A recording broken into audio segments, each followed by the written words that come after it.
PMC ప్రేక్షకులందరికీ నమస్కారం. పత్రిజీ సుభాషితాలు కార్యక్రమానికి స్వాగతం. నేను మీ స్నేహ. పత్రిజీ సుభాషితాలు కార్యక్రమంలో ఈరోజు మనతో పాటు ఉన్నారు కవిత గారు, సీనియర్ మాస్టర్. సో ఎన్నో సంవత్సరాల నుంచి ధ్యానం చేస్తూ, ధ్యాన ప్రచారాలు చేస్తూ, ఆమెకున్నంత అనంతమైన జ్ఞానాన్ని అందరికీ పంచుతూ, మరి లోక కళ్యాణార్థమై ఆమె కూడా ఒక ఉడతలాగా శ్రమిస్తున్నారు. మరి ఈరోజు మన పత్రిజీ సుభాషితాలు కార్యక్రమంలో ఎంతో మంది వాళ్ళ జ్ఞానాన్ని పంచుతూనే ఉన్నారు. ఈరోజు కవిత గారు కూడా చక్కని టాపిక్‌తో ఈరోజు మంచి నాలెడ్జ్ షేర్ చేయడానికి వచ్చారు. టాపిక్ ఏంటి అంటే చక్రాలు. ధ్యానంలోకొచ్చిన తర్వాత ఎన్నో కొత్త సబ్జెక్టులు తెలుసుకున్నాం. అబ్బా! ఇంత సబ్జెక్ట్ ఉందా? నార్మల్‌గా అయితే మనం 10థ్ అయిన తర్వాత inter, degree. So science students అయితే ఫిజిక్స్‌లో స్పెషలైజేషన్ చేస్తారు. కెమిస్ట్రీలో స్పెషలైజేషన్ చేస్తారు. మన పిరమిడ్ మాస్టర్స్ మాత్రం స్పిరిచ్యువల్ నాలెడ్జ్ మీద స్పెషలిస్ట్‌లు అయిపోయారనమాట. సో చక్రాస్ మీద ఈరోజు మనతో డిస్కస్ చేయడానికి కవిత గారు రెడీగా ఉన్నారు. నమస్తే అండి. నమస్తే. కవిత గారు, హ్యాపీ చాలా నాకు మిమ్మల్ని ఈరోజు ఇక్కడ మీట్ అయినందుకు. And welcome once again. Thank you madam. So చక్రాలు అన్న కాన్సెప్ట్ నాకు చాలా ఇష్టమైన కాన్సెప్ట్. నేను మెడిటేషన్‌లోకి వచ్చిన కొత్తలో నేను బాగా అట్రాక్ట్ అయిన సబ్జెక్ట్ ఇది.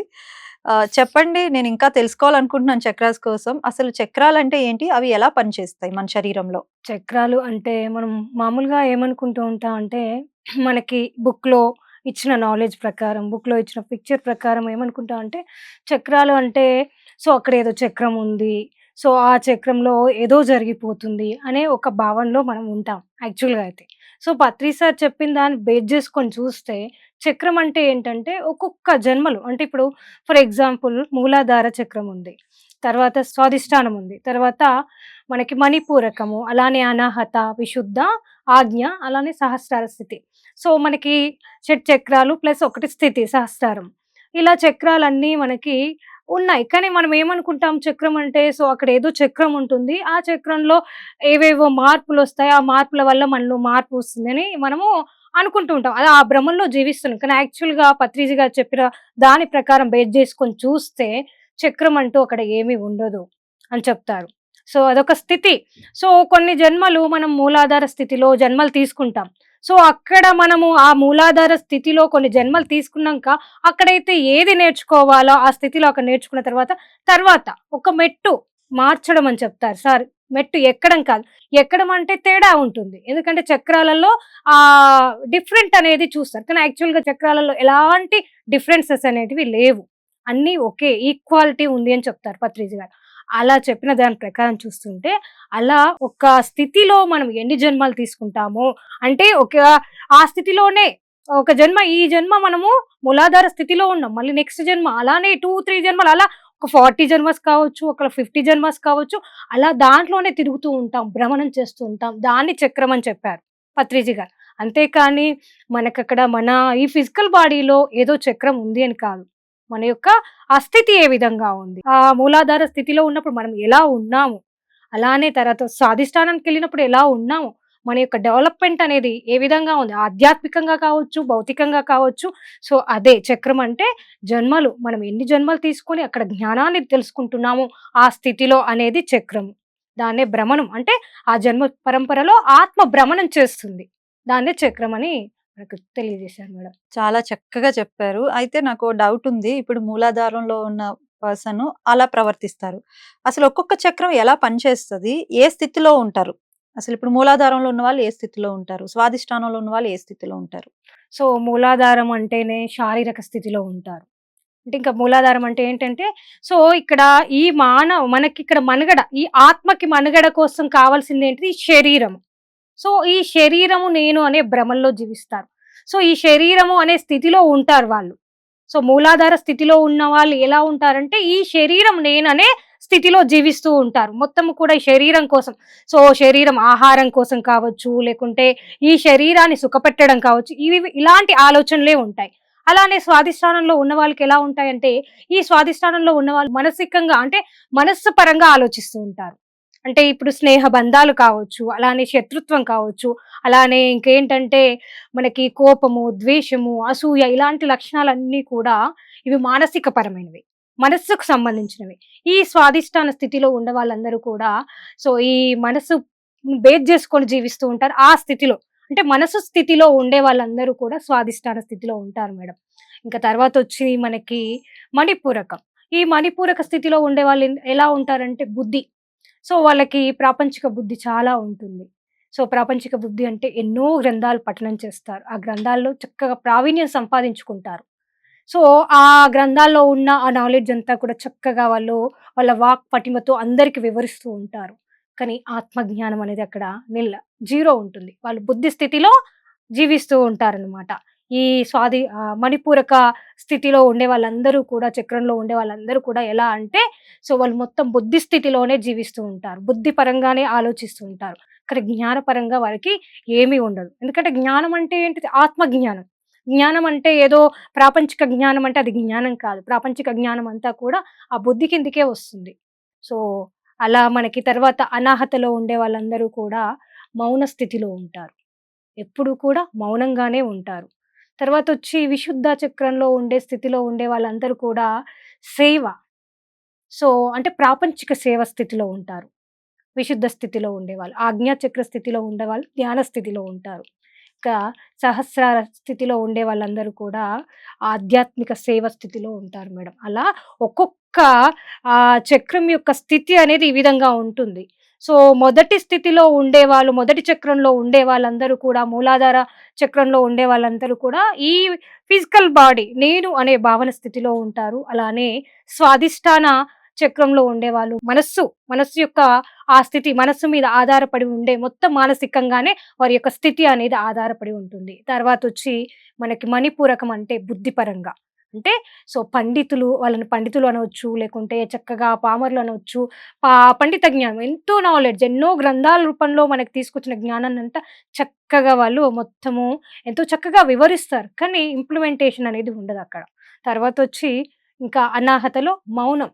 సో, ఎప్పుడు కూడా వాళ్ళు మౌనంగా ఉండాలని చూస్తుంటారు. ఆ స్థితిలో ఉంటారు. ఇంకా విశుద్ధలో వాళ్ళింకా అంతా కూడా క్లీన్ చేసుకునే స్థితిలో ఉంటారన్నమాట.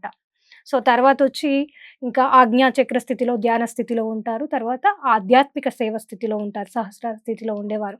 సో, ఈ విధంగా వారి యొక్క మానవుల యొక్క ఆ చక్రాల యొక్క స్థితులనేది బేస్ చేసుకొని ఉంటాయి మేడం. అయితే ఈ జన్మలో నేను మూలాధారంతో పుట్టాను నేను. ఇక్కడ కొంత నాలెడ్జ్ తీసుకొని నేను నెక్స్ట్ జన్మకి స్వాదిష్టానానికి వచ్చాననుకోండి. ఫర్ ఎగ్జాంపుల్ మూలాధార అనుభవాన్ని మొత్తం తీసేసుకొని స్వాదిష్టానానికొచ్చా. ఇప్పుడు నేను ఒక చక్రానికి ప్రమోట్ అయినట్టు. అగైన్ అంటే ఇప్పుడు అలా ఒక్కొక్క జన్మలో అంటే ఒక్కొక్క చక్రానికి కొన్ని జన్మలు తీసుకున్నాం అనుకోండి. Yes. అది ఆ చక్రం యొక్క నాలెడ్జ్ కంప్లీట్ అయిపోయింది. నేను నెక్స్ట్ చక్రానికి ప్రమోట్ అవుతా. Yes. చాలా కష్టపడి నేను ఫర్ ఎగ్జాంపుల్ అనాహత వరకు వచ్చా. Yes. అనాహత వరకు వచ్చాను నేను. అనాహత నుంచి కిందకొచ్చే ఛాన్సెస్ ఏమైనా ఉంటాయా? లేదు అంటే నేను అనాహతకి వచ్చేసాను కాబట్టి నీకు ఇంక కింద పడే ఛాన్స్ లేదు. పైకెళ్ళడమే ఉంటుంది అని అట్లాంటివి ఏమైనా ఉంటాయా? ఆధ్యాత్మిక పరంగా, ఆత్మ పరంగా పురోగమనమే ఉంటుంది మేడం. తిరోగమనం ఉండదు. రేర్ కేసుల్లోనే మనకి తిరోగమనం ఉంటుంది. ఆత్మపరంగా చూస్తుంటే. సో, మనము అక్కడ నేర్చుకుంటాం. మూలాధార స్థితిలో ఆ అనుభవం, ఆ జ్ఞానం అనేది మనలో ఉంటుంది ఆత్మకి. సో, ఆ జ్ఞానం ఉంటుంది కాబట్టి మళ్ళీ కింది స్థితికి అనేది దిగజారదు ఎప్పుడు కూడా. ఆత్మ పురోగమన స్థితిలోనే ఉంటుంది. ప్రతిసారి కూడా ప్రతి జన్మలో కూడా పురోగమనం ఉంటుంది. సో, ఒక మెట్టు మారుస్తూ మెట్టు అలా మనకి రాగాలలో ఏ విధంగానైతే మెట్టు మారుస్తూ రాగాల్ని చేంజ్ చేస్తూ ఉంటామో, ఆ విధంగా ఇక్కడ చక్రాలలో మనకి మూలాధార స్థితిలో జన్మ తీసుకున్నప్పుడు ఒక మెట్టు మార్చి స్వాధిష్టానంలోకి ఎదుగుతుంది. సో, అలానే స్వాధిష్టానంలో నుంచి ఒక మెట్టు మార్చి మనకి మణిపూరంలోకి ఎదుగుతుంది. సో, మణిపూరకంలో కూడా అలా మెట్టు మారుస్తూ అనాహత దాకా ఎదుగుతుంది మేడం. అక్కడ అనాహత దాకా ఎదిగిన తర్వాత మళ్ళీ మనకు మూలాధార స్థితికి రాదు. ఎందుకంటే అన్ని అనుభవాలు పొందింది. అన్ని జన్మల్లో. సో, ఆ అనుభవ జ్ఞానం ఉంది. సో, మనకి ఏదైనా దానిపైన నాలెడ్జ్ ఉందనుకోండి, ఆ నాలెడ్జ్ ప్రకారము ఫర్ ఎగ్జాంపుల్ ఒక చిన్న పిల్లవాడున్నాడు. వాడికి నిప్పు గురించి తెలియదు. తెలియక వాడేం చేస్తాడు, ఆ నిప్పు ఉన్న చోట వెళ్ళి దాన్ని రెడ్‌గా కలర్‌లో అరే! భలే బావుంది అని వాడు ముట్టుకుంటాడు దాన్ని. సో, ముట్టుకున్నప్పుడు వాడికేమైతుంది, ఒక అనుభవం వస్తుంది. అది కాలుతుంది. మళ్ళీ తిరిగి దాన్ని ముట్టుకోమంటే వాడు ముట్టుకుంటాడా? ముట్టుకోడు. అస్సలు వాడు టచ్ చేయడు. సో, అలానే మనము కూడా ఆ ఆత్మ పరంపరలో ఎన్నో జన్మలు ఎత్తుతాం. ఆ జన్మల్లో ఎంతో నాలెడ్జ్ అనేది మనం తీసుకుంటాం అనుభవపూర్వకంగా. సో, ఆ నాలెడ్జ్ అనేది ఆత్మలో అలానే ఉంటుంది కాబట్టి కిందికి ఎప్పుడూ కూడా దిగజారదు మేడం. సో, మూలాధార స్థితికి అనాహతలో ఉన్నవాళ్ళు వెళ్తారా అంటే వెళ్ళరు. కానీ ఒకే జన్మలో అన్ని స్థితులను పొందవచ్చు. సో, అలా ఉంటుంది కానీ ఇది ఇలా ఎప్పుడూ జరగదు మేడం. ఓకే. మీరు ఇందాక బుద్ధి, జ్ఞానం చెప్పారు. సో, మేమేమనుకుంటున్నామంటే బుద్ధి ఉన్నవాళ్ళు జ్ఞానవంతులని అనుకుంటున్నాం మేము ఇప్పటివరకు. బట్ ఈ 2 కూడా డిఫరెన్స్ ఉంది. దీనికి ఈ రెండిటికి కూడా వ్యత్యాసం ఉంది అంటున్నారు చెప్పారు. యెస్. దీనికోసం ఇంకొంచెం క్లుప్తంగా బుద్ధి అంటే మనకి ప్రాపంచిక బుద్ధి. అంటే శరీరానికి సంబంధించింది బుద్ధి అవుతుందా? బుద్ధి అవుతుంది. ఓకే. శారీరకంగా మనం ఏదైతే నేర్చుకున్నామో, సో వీళ్ళు మంచి, వీళ్ళు చెడు, ఇది చెయ్యొద్దు, అది చెయ్యొద్దు, ఇవంతా కూడా బుద్ధి కిందికొస్తుంది మేడం. ఎందుకంటే ప్రాపంచికంగా మనము ఎన్నో నేర్చుకుంటాం. ఎన్నో గ్రంథాలు మనం చదువుతాము. ఆ గ్రంథాల్లో ఉన్న నాలెడ్జ్, ఆ బుక్స్ అంతా కూడా, ఆ నాలెడ్జ్ అంతా కూడా మనం అవపోసన పట్టాం. ఇదంతా కూడా ఎందుకు బుద్ధి కిందికి వస్తుంది. ఇది జ్ఞానం కాదు. సో, మనం భగవద్గీత నేర్చుకున్నాం. ఆ శ్లోకాలన్నీ అర్థం చేసుకున్నాము. దానిలో ఉన్న పాయింట్ టు పాయింట్ అర్థం చేసుకున్నామంటే అది మన బుద్ధి కిందికే వస్తుంది. భగవద్గీతలో జ్ఞానం కావచ్చు, ఏ గ్రంథంలోని జ్ఞానం కావచ్చు. ఈవెన్ పత్రి సార్ చెప్పిన బుక్స్‌లోని నాలెడ్జ్ కావచ్చు, పత్రి సార్ చెప్పిన కాన్సెప్ట్‌లోని ఆ జ్ఞానం అంతా ఆ నాలెడ్జ్ అంతా కూడా మనం అంతా కూడా అనుభవపూర్వకంగా నేర్చుకోలేదు. జస్ట్ వేరే వాళ్ళు చెప్పింది, వేరే వాళ్ళు అనుభవపూర్వకంగా పొందింది, వాళ్ళు ఒక బుక్ రూపంలో తీసుకొచ్చింది మనము చదివి దాన్ని ఇంప్లిమెంట్ చేసుకుంటున్నాం. బట్ తెలుసుకుంటున్నాం తప్పించి ఆ! అనుభవపూర్వకంగా దాన్ని అనుభవించలేదు మనం. అనుభవించట్లేదు. జ్ఞానం అంటే ఏంటిది? సో, ఇప్పుడు మనకి భగవద్గీతలో కృష్ణ పరమాత్మ చెప్తారు. ఎందుకంటే, "నువ్వు నేను ఎన్నో జన్మలెత్తాము. సో, నీ జన్మలన్నీ నాకు తెలుసు. అలానే నా జన్మలు కూడా నాకు తెలుసు. నువ్వేంటో నాకు తెలుసు. నువ్వేం చేస్తావో తెలుసు." ఇవంతా కూడా సో, కృష్ణ పరమాత్మ చెప్తాడు. సో, అవన్నీ కూడా ఎలా తెలిసినాయి ఆయనకి? ఆయన అన్నీ చూడగలుగుతున్నాడు. ఎలా చూడగలుగుతున్నాడు? చక్కగా ఆధ్యాత్మికంగా ధ్యానం చేస్తూ, ఆ ధ్యానంలో ఆయనకి ఈ మూడో కన్ను ద్వారా ఇవన్నీ కూడా తెలుసుకుంటున్నాడు. ఆ జ్ఞానాన్నంతా కూడా. సో, అలా తెలుసుకున్న జ్ఞానమే అసలైన జ్ఞానం. ఎందుకంటే అనుభవపూర్వకంగా తెలుసుకుంటున్నాడు. బుక్‌లో ఉన్న నాలెడ్జ్ అంతా కూడా ఫర్ ఎగ్జాంపుల్ మనకి ఎన్నో ఉన్నాయి. ఎన్నో లోకాలు కనిపిస్తున్నాయి. త్రిలోకాలున్నాయి. త్రికాల జ్ఞానం ఉంది. ఇవన్నీ మనకు ఎందరో మంది యోగులు చెప్తున్నారు. సో, చెప్తున్నప్పుడు అది మనం విని దాన్ని ఏమనుకుంటున్నాం, వాళ్ళు చెప్పిండ్రు కదా అని దాన్ని ఆళ్ళు వింటున్నాం అంతే. నాలెడ్జ్‌ని వేరే వాళ్ళకి షేర్ చేస్తున్నాం. కానీ మనం అనుభవపూర్వకంగా ఎప్పుడైతే ఆ చెప్పిన జ్ఞానాన్ని ఏదైతే తెలుసుకుంటామో అదే జ్ఞానము, ఆత్మ జ్ఞానము.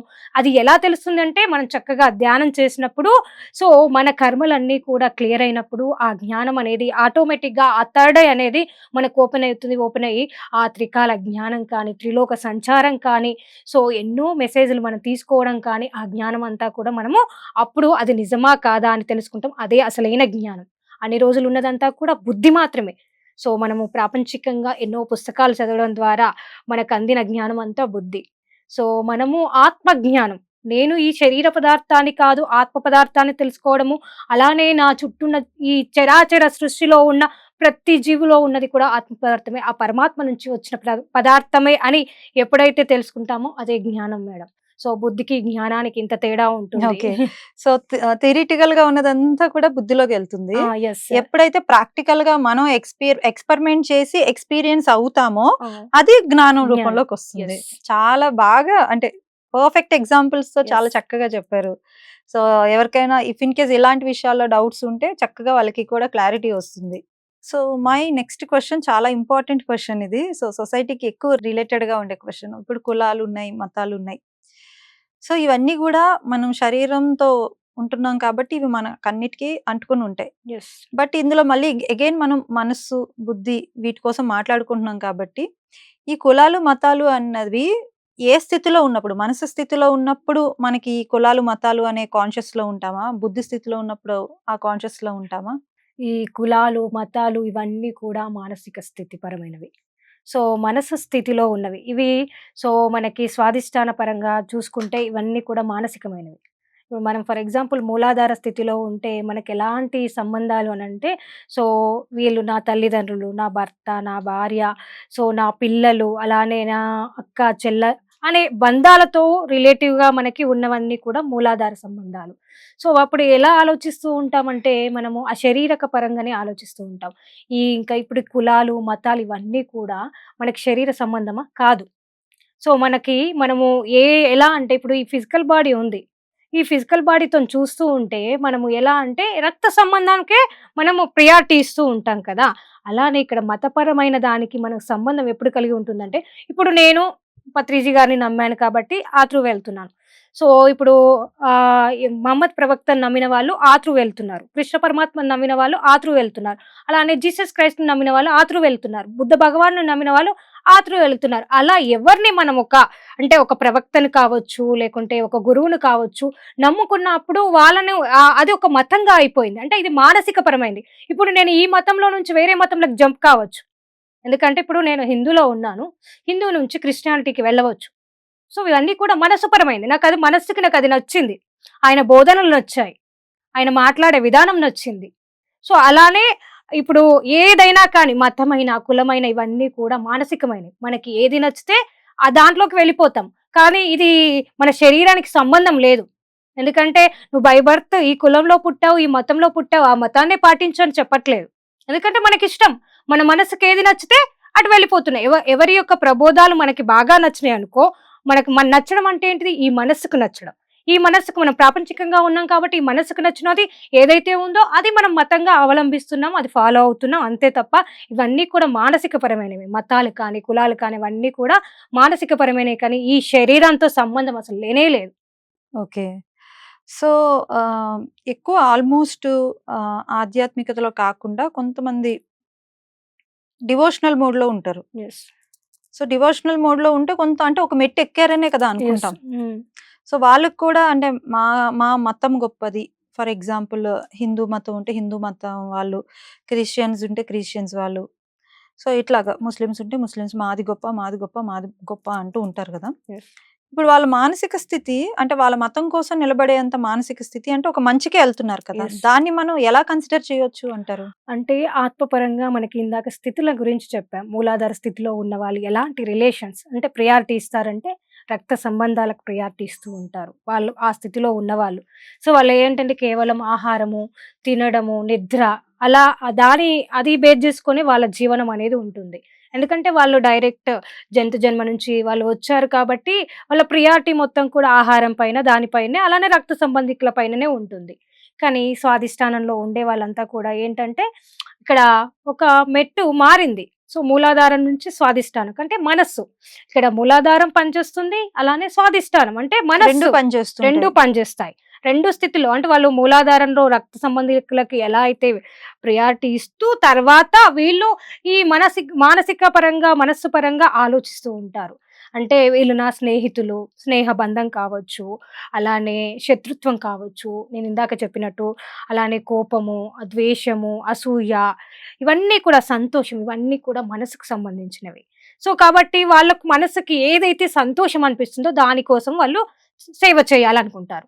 సో ఈ మతానికి ఆ గురువు దగ్గర నేను మెప్పు పొందాలి. సో లేకుంటే నేను నమ్ముకున్న వ్యక్తి దగ్గర మెప్పు పొందాలి అని అనుకుంటే ఏం చేస్తూ ఉంటారు? ఆయనకిష్టమైన పనులు చేస్తూ ఉంటారు. అలా ఆయన బోధనలు ప్రచారం చేయడం. ఇలా వాళ్ళు స్వాధిష్టాన ఆ స్థితిలో ఉంటారు కాబట్టి, ఆత్మ స్థితిలో ఉంటారు కాబట్టి వాళ్ళందరూ ఆ విధంగా ఉంటారు. అందుకోసమే ఏది తక్కువ కాదు, ఏది ఎక్కువ కాదు. అన్ని ఈక్వాలిటీలో చూడాలని చెప్తారు మనకు పత్రిజీ గారు. అంటే ఇప్పుడు సరిసమానమైన ప్రతిపత్తి కలిగి ఉంటుంది అన్ని చక్రాలని చెప్తారు. ఫర్ ఎగ్జాంపుల్ మామూలుగా మనమైతే బుక్‌లో కానీ దేంట్లో చూస్తుంటే పిక్చర్ రూపంలో చూస్తే ఎలా ఉంటదంటే పైనుంచి కిందికి మనకి కనిపిస్తాయి. మనం ఎప్పుడూ కూడా పైనున్న దానికి ప్రియారిటీ ఇస్తాం. పైనున్నది ఎక్కువ వాల్యూ, కిందున్నది తక్కువ వాల్యూ అనుకుంటాం. కానీ ఎప్పుడూ కూడా చక్రాలను ఆ స్థితిలో చూడొద్దంటారు. సో ఇలా అడ్డంగా హారిజాంటల్‌లో చూడాలంటారు. అలా హారిజాంటల్‌గా అలా మనము సమాంతరంగా చూసినప్పుడు ఏం జరుగుతుంది? ఇలా చూసినప్పుడు అన్నీ ఈక్వల్‌గా ఈక్వల్‌గా కనిపిస్తుంటాయి. ఉంటాయి. కాబట్టి మనకి ఓకే. ఆ మూలాధార స్థితిలో ఉన్న వాళ్ళు తక్కువ కాదు, ఈ స్వాధిష్టానంలో ఉన్న వాళ్ళు తక్కువ కాదు, మణిపూరకంలో ఉన్న వాళ్ళు తక్కువ కాదు, అలానే మనకి అనాహతలో ఉన్న వాళ్ళు తక్కువ కాదు, విశుద్ధలో ఉన్న వాళ్ళు తక్కువ కాదు, మనకి ఆజ్ఞలో ఉన్న వాళ్ళు ఎక్కువ, సహస్రార స్థితిలో ఉన్న వాళ్ళు అలా ఎక్కువ ఏం అని లేదు. కాదు. అంతా ఒకటే అంటారా? అందరూ సమానమే. ఆ స్థితి నుంచే ఈ స్థితికి ఎదుగుతారు. సో హ్మ్. అలా కాబట్టి వాళ్ళు ఆ విధంగా ఉన్నారు అనంటే ఆ స్థితి నుంచి అక్కడ జ్ఞానం నేర్చుకొని తర్వాత తర్వాత మెట్టుకు మారుతూ ఉంటారు. అంతేకాని వారు ఎందుకు ఎక్కువ ప్రియారిటీ ఇస్తున్నారు, వాళ్ళు ప్రచారం చేస్తున్నారు అనంటే వాళ్ళ యొక్క ఆత్మ ఎదుగుదల కోసం వాళ్ళు చేసే పని అంతేకాని ఎవరు తక్కువ కాదు, ఎవరు ఎక్కువ కాదు. సో ఇదంతా కూడా ఎంతో వండర్‌ఫుల్. అద్భుతం వండర్‌ఫుల్. మేడం ఇది నిజంగా. చెప్పడం అయితే చాలా బావుంది. ఎందుకంటే నార్మల్‌గా మనం ఇలా క్యాలిక్యులేట్ చేసుకుంటాం. ఎస్. కిందన నుంచి next level, next level, next level. అంటే ఇప్పుడు పైన ఉంది కాబట్టి దీని టాప్ ప్రియారిటీ. టాప్ ప్రియారిటీ ఉంటుంది. ఇప్పుడు ఎస్. సహస్రారకి టాప్ ప్రియారిటీ, ఆజ్ఞకి టాప్ ప్రియారిటీ. ఎస్. సో మరి అలా కాకుండా మీరు కంప్లీట్ గా ఇలా చూడండి అంటున్నారు. ఎస్, అది చెప్పింది పత్రిజీ గారు చెప్పారు మేడం. సో మనం ఎప్పుడు కూడా నిలువుగా చూడొద్దు, మనం ఎప్పుడు కూడా అడ్డంగా చూడాలి. అడ్డంగా చూసినప్పుడే మనకి తెలుస్తుంది అసలైంది ఏంటని అర్థమవుతుంది. కాబట్టి అన్ని సమానమే, సమానమైన ప్రతిపత్తి కలిగినవి. ఏది ఎక్కువ కాదు, ఏది తక్కువ కాదు, ఏది ప్రియారిటీ దానికి హయ్యర్ ప్రియారిటీ ఇవ్వాలి, దీనికి తక్కువ ప్రియారిటీ ఇవ్వాలని కాదు. సో శరీరం ముఖ్యమే, మనసు ముఖ్యమే, అలానే బుద్ధి ముఖ్యమే, అలానే మనకి ప్రతిదీ ముఖ్యమే అని చెప్తూ ఉంటారు. ముఖ్యమే, ప్రతిదీ ముఖ్యమే. ఎందుకంటే ఈ ఆత్మ ఎదగాలంటే ఈ శరీరం కావాలి, ఖచ్చితంగా కావాలి. కాబట్టి ఈ శరీరం కావాలంటే ఆత్మగా ఉన్నప్పుడు మనం ఏ ఎక్స్పీరియన్స్ తీసుకోలేము. ఆత్మకి ఒక శరీరం ఉంటేనే అనుభవాలు తీసుకోవాలి. సో అందుకోసమని ఆ స్థితిలో ఉన్నవారు ఆ విధంగా ప్రవర్తించడానికి తప్పులేదు. కాబట్టి మనం అందరం కూడా ఆ స్థితి నుంచి ఎదుగుతున్న వాళ్ళమే. ఈ రోజు ఆజ్ఞలో ఉన్న వాళ్ళు అయినా కూడా మూలాధారం నుంచి వచ్చిన వాళ్ళే కదా. చాలా చక్కగా చెప్పారు madam. Thank you so much. So my next question is సేవలు. మనకి 2 విధాల సేవలు ఉన్నాయి. ఒకటి ప్రాపంచికమైన సేవ, 2 ఆధ్యాత్మిక సేవ. ప్రాపంచికంగా ఉన్న వాళ్ళు సేవలు చేస్తారు, ఆధ్యాత్మికంగా ఉన్న వాళ్ళు సేవలు చేస్తారు. బట్ ఆ వేరు ఉంటది అనమాట. సో దానికోసం కొంచెం మీరు ఎక్స్ప్లెయిన్ చేయగలరు? మనకి యాక్చువల్గా మనం ఏంటంటే సో మూలాధారంలో ఎన్నో తప్పులు చేస్తూ ఉంటాం. అది ఎందుకంటే జ్ఞానం లేదు కాబట్టి. స్వాధిష్టానంలో కూడా ఆ జన్మల్లో కూడా ఎన్నో కుకర్మలు చేస్తూ ఉంటాం. అలానే మనకి మణిపూరక ఆ స్థితిలో ఉన్నప్పుడు కూడా ఎన్నో కుకర్మలు చేస్తాం. అనాహతకు వచ్చిన తర్వాత కర్మలు అంటూ ఉండవు. ఎందుకంటే మౌనంగా ఉండాలని చూస్తాం ఎప్పుడు కూడా. సో ఇంకా మనము అవన్నీ కూడా అన్ని జన్మల్లో చేసుకున్న ఆ కర్మలన్నిటిని కూడా క్లియర్ చేసుకోవాలి. సో ఎప్పుడు అంటే విశుద్ధ ఆ చక్రస్థితికి వచ్చినప్పుడు ఏం జరుగుతుంది అని అంటే సో అన్ని కర్మలు క్లియర్ చేసుకోవడానికి ప్రాపంచిక సేవ అనేది మొదలు పెడతాం. సో విశుద్ధ స్థితిలో ఉన్నప్పుడు మనము ప్రాపంచిక సేవ అనేది మనకు మొదలవుతుంది. సో ఎందుకు అనంటే అన్ని జన్మల్లో మనం చేసుకున్న ఆ కర్మలన్నిటిని కూడా ఆ మలం అంతా కూడా మన నాడీ మండలంలో నిక్షిప్తమై ఉంటుంది. సో అలా నిక్షిప్తమై ఉన్న ఆ మొత్తము ఆ డర్ట్ అంతా కూడా క్లియర్ కావాలి అని అంటే మనం ప్రాపంచిక సేవ చేయాలి. సో ఆ సేవ అనేది దాన్నంతా కూడా ఏం చేస్తుంది, సమానంగా చేస్తుంది అన్నట్టు. సో ప్రాపంచికంగా చేసిన మన తప్పులన్నీ కూడా క్లియర్ అనేది సో విశుద్ధలో ఎన్నో జన్మలు తీసుకొని అదంతా కూడా క్లియర్ చేసుకుంటాం. సో అలా క్లియర్ చేసుకున్నాక ఇంకా మనం అప్పుడు శుద్ధమవుతాం. శుద్ధమైనాక అప్పుడు ఏమనిపిస్తుంది, మన జ్ఞానం ఎన్నో బుక్స్ ద్వారా నేర్చుకున్న జ్ఞానం ఉంది. ఆ జ్ఞానాన్నంతా కూడా అది నిజమా కాదా దాన్ని మనం కనుక్కోవాలి, అనుభవపూర్వకంగా నేర్చుకోవాలని. అప్పుడు ఆజ్ఞాచక్ర స్థితిలో మనం ఏం చేస్తాం, ధ్యానం అనేది మొదలు పెడతాం. అక్కడ ధ్యానంలో పరాకాష్ఠకు చేరి మనం అంతా కూడా ఆత్మజ్ఞానం అంతా కూడా నేర్చుకుంటాం. సో ఆ నేర్చుకున్న ఆత్మజ్ఞానం ఏదైతే ఉందో మనము సహస్రార చక్ర స్థితిలో ఏం జరుగుతుందంటే ఆధ్యాత్మిక సేవ అనేది మొదలవుతుంది. సో అన్ని రోజుల వరకు ఆధ్యాత్మిక సేవ అనేది మొదలు కాదు. సో ప్రాపంచిక సేవలోనే ఉంటాం. ఎందుకంటే కర్మలు ఉన్నాయి, ఆ కర్మల్ని క్లియర్ చేసుకోవాలి. కాబట్టి ఆ విశుద్ధ చక్ర స్థితిలో ఈ ప్రాపంచిక సేవల ద్వారా అదంతా క్లియర్ చేసుకుంటాం. తర్వాత ఇంకా ఆ ధ్యానం నేర్చుకొని ఆ ధ్యానం ద్వారా ఆత్మజ్ఞానం నేర్చుకొని ఆజ్ఞాచక్ర స్థితిలో సో ఎంతో నాలెడ్జ్ మన థర్డ్ ఐ ఓపెన్ అయ్యి సో ఎన్నో లోకాల త్రికాల జ్ఞానం అంతా నేర్చుకుంటాం. త్రిలోక సంచారం చేస్తాం. ఎన్నో సమాచారాలు ఎన్నో మెసేజెస్ వింటూ ఉంటాము. అలా విన్న జ్ఞానం అంతా కూడా మనం బోధించాలి. సో ఎప్పుడు అది జరుగుతుంది అని అంటే ఇంకా ఆజ్ఞాచక్ర స్థితి నుంచి మనం పైకి ఎదిగిన తర్వాత ఆ మెట్టు మారిన తర్వాత ఆ సహస్రార స్థితికి వెళ్ళిన తర్వాత అక్కడ ఆధ్యాత్మిక సేవ అనేది మొదలవుతుంది. అందరికీ చక్కగా ధ్యానం చెప్పడం, మనం ఏదైతే జ్ఞానం పొందామో ఇన్ని రోజులు చేసిన సేవ ఇన్ని జన్మల్లో సో ఆ ధ్యానం ద్వారా పొందిన జ్ఞానం ఏదైతే ఉందో ఆత్మజ్ఞానము అదంతా కూడా చక్కగా అందరికీ బోధించడం జరుగుతుంది. ధ్యానం విశిష్టత తెలియజేయడం జరుగుతుంది. ధ్యానం చేస్తే ఏ విధంగా ఉంటుంది ఇదంతా కూడా ఆధ్యాత్మిక సేవ కిందికి వస్తుంది మేడం. ఇలా మనం సహస్రార స్థితికి చేరిన తర్వాత ఆధ్యాత్మిక సేవ అనేది ఉంటుంది. విశుద్ధ చక్ర స్థితిలో మనం ప్రాపంచిక సేవ చేస్తూ ఉంటాం madam. That's so wonderful madam. Thanks for sharing your wonderful knowledge. Thank you so much. Thank you madam. So ఈరోజు మేము చాలా తెలుసుకున్నాం చక్రాస్ కోసం. సో మరి ఇలానే ఇంకా మరింత జ్ఞానాన్ని తెలుసుకోవటానికి మీ నుంచి ఎప్పుడు ఎక్స్పెక్ట్ చేస్తానే ఉంటాం. Thank you so much. Thank you very much madam. చూశారు కదా! మన పత్రిజీ సుభాషితాలు కార్యక్రమంలో చక్రాస్ కోసం ఎంతో చక్కగా కవిత గారు మనకి వివరించడం జరిగింది. ఇది ఇవాల్టి కార్యక్రమం. మరొక కార్యక్రమంలో మళ్ళీ కలుసుకుందాం. అంతవరకు సెలవు. నమస్కారం. చూస్తూనే ఉండండి పిఎంసి ఛానల్.